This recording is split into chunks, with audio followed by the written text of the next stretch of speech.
Friends, તો સ્વાગત છે તમારું મારી ચેનલ દીપિકાસ કિચનમાં.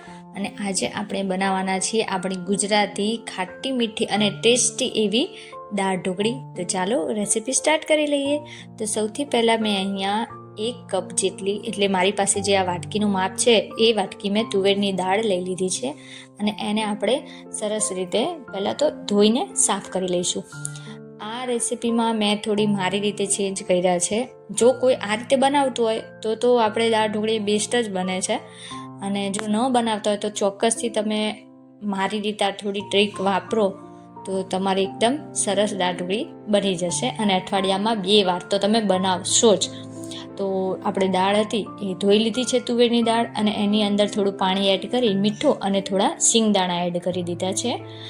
હવે આપણે ઢાંકણ બંધ કરીને એને ગેસ ઉપર મૂકી દઈશું અને 4 થી 5 સીટી વગાડી લેવાની છે, જેથી આપણી દાળ છે સરસ રીતે બફાઈ જાય.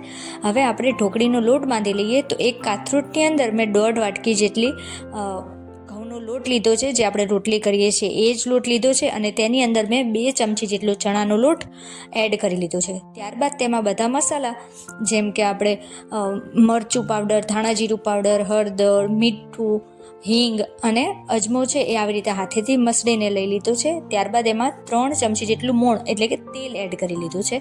હવે આ બધું છે એને આપણે હાથથી સરસ રીતે પહેલાં તો મિક્સ કરી લઈશું.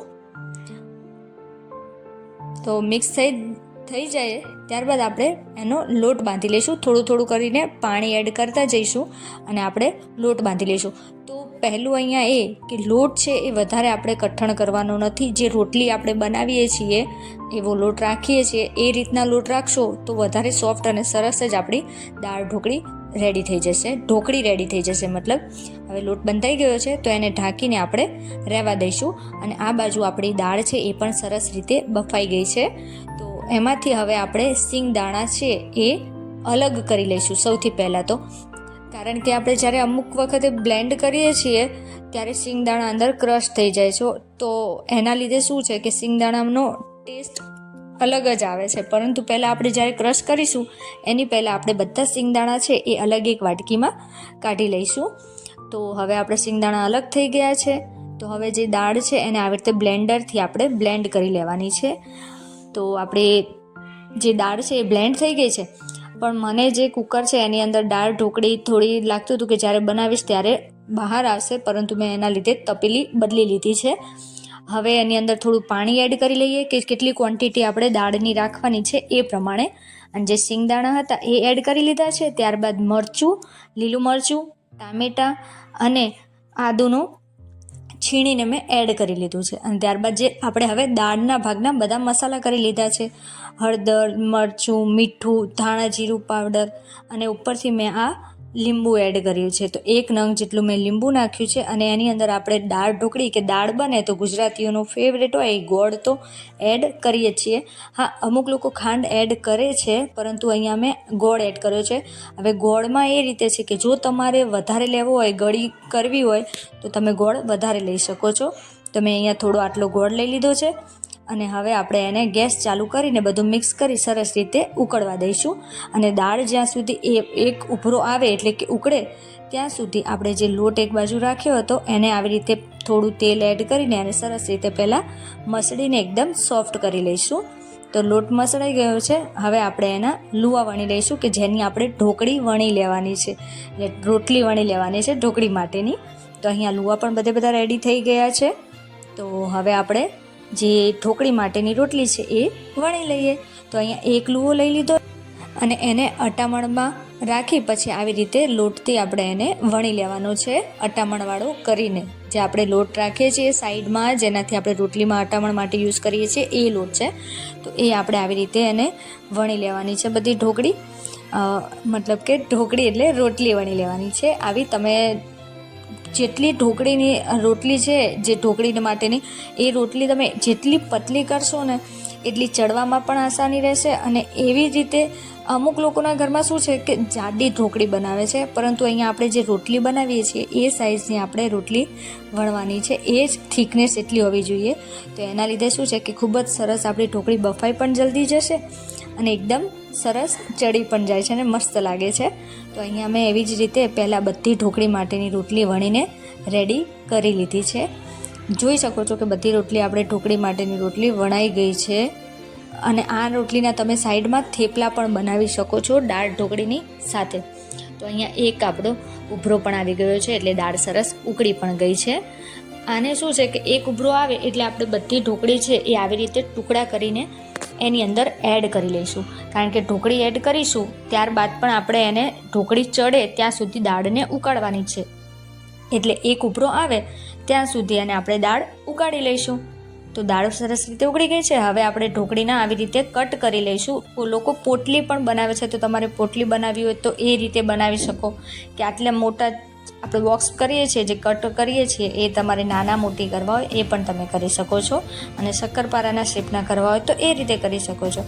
તો આપણે આવી રીતે બધી ઢોકળી છે અને આવી રીતે આપણે ઉકળતી દાળની અંદર એડ કરી દેવાની છે.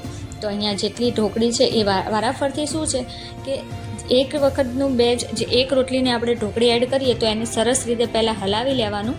ત્યારબાદ બીજી ઢોકળીની રોટલી છે ઢોકળીવાળી એ એડ કરીને ફરીથી એને હલાવી લેવાનું છે. તો જેમ જેમ તમે એક એક રોટલીનો ઢોકળી એડ કરતા જાઓ તો એ રીતે એને હલાવતા જવાનું છે. તો આપણી બધી ઢોકળી છે સરસ રીતે અંદર એડ થઈ ગઈ છે દાળમાં.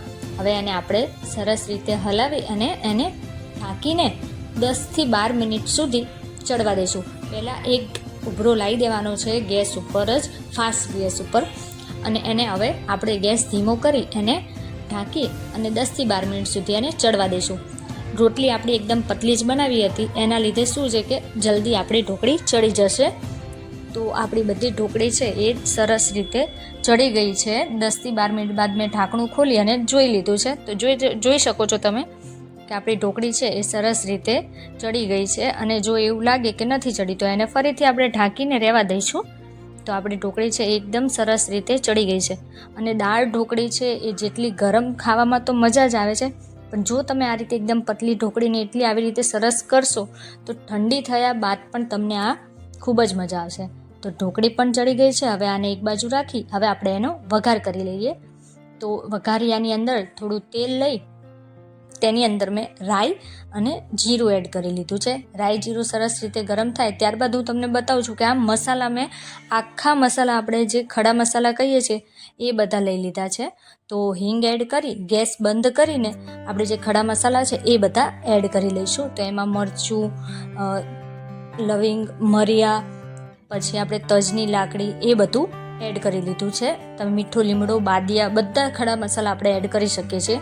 તો એને ઢાંકી અને આવી જ રીતે વઘાર કરી લેવાનો છે દાળ ઢોકળીની અંદર, નહીં તો શું છે કે છાંટા ઉડે છે બધા આપણી ઉપર. તો આવી રીતે આપણે એને સરસ રીતે હવે મિક્સ કરી લઈશું. તો આપણી આ દાળ ઢોકળી છે એકદમ રેડી થઈ ગઈ છે. પરંતુ દાળ ઢોકળી કે દાળ ભાત હોય આપણે ઘરમાં ત્યારે કોથમીર કઈ રીતે રહી જાય, તો હવે એને કોથમીર પણ મિક્સ કરીને હવે આપણે એને 2 મિનિટ માટે ઢાંકીને રહેવા દઈશું. અને હવે 2 મિનિટ બાદ આપણે સર્વ કરી લઈશું. તો તમને લોકોને આ મારી દાળ ઢોકળીની રેસીપી કેવી લાગી? રિયલીમાં આ ખાવામાં એકદમ સરસ ખાટી મીઠી અને એટલી સરસ દાળ ઢોકળીની રેસીપી બને છે. અને ચણાનો લોટ એડ કરીએ તો દાળ ઢોકળીનો ટેસ્ટ કંઈક અલગ જ આવે છે ઢોકળીમાં. તો આપણે હવે આ ઢોકળી સર્વ કરી લીધી છે. અને જો તમને મારો વિડીયો ગમ્યો હોય તો લાઈક જરૂરથી કરો, અને પ્લીઝ મારી ચેનલને સબસ્ક્રાઈબ કરો અને મારા વિડીયોઝ શેર જરૂર કરજો. Thank you.